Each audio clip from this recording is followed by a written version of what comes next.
Kumusta mga kaboxing? This is Boy Kalawang TV. So matapos nga po ang hindi matapos-tapos na issue, na controversial na panalo ni WBO World Super Featherweight Champion Emmanuel Baquero Navarrete sa ating Pinoy na pambatong boksengero na si Charlie Suarez noong linggo, kung saan nauwi nga po ang kanilang laban sa pamamagitan ng technical decision at kalaunan ay ibinigay ang panalo ng mga horado kay Emmanuel Navarrete via unanimous decision dahil sa natamong bitak nito sa kanyang kaliwang kilay dahil daw sa nangyaring accidental headbutt na pinagpipilitan ng mga horado at referee na nangyari sa laban. Kaya po ngayong araw mga idol, opisyal na nga pong nag-file ng protesta itong kampo ni Charlie Suarez tungkol sa controversial na panalo ni Emmanuel Navarrete.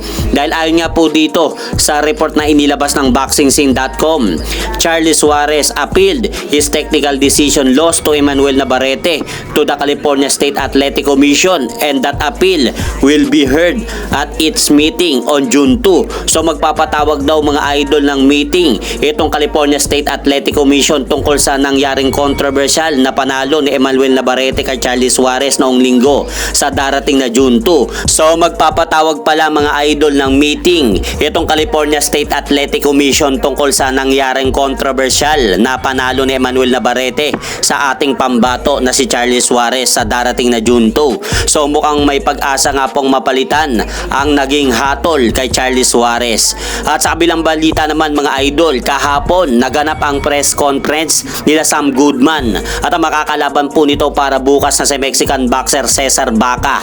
Dahil kung matatandaan po natin mga idol, ito pong si Sam Goodman sana ang makakalaban ni current undisputed world super bantamweight champion na Oya Inoue nung nakaraang buwan, January 24. Kaya lang ay nagkaroon ng injury sa mata itong si Sam Goodman dahil sa pakikipag-sparring nito upang pagandaan sana ang laban nila ni Naoya Inoue. At kalaunan ay nag-pull out ang kampo ni Sam Goodman sa laban nila ni Naoya Inoue at pinalitan ng Koreanong boksengero na si Yejun Kim. Kaya po ngayon mga idol, muling magbabalik si Sam Goodman matapos hindi matuloy ang laban nito kay Naoya Inoue. At gaganapin nga po bukas ang laban nila Sam Goodman at Cesar Baca sa mismong baluarte ni Sam Goodman sa bansang Australia.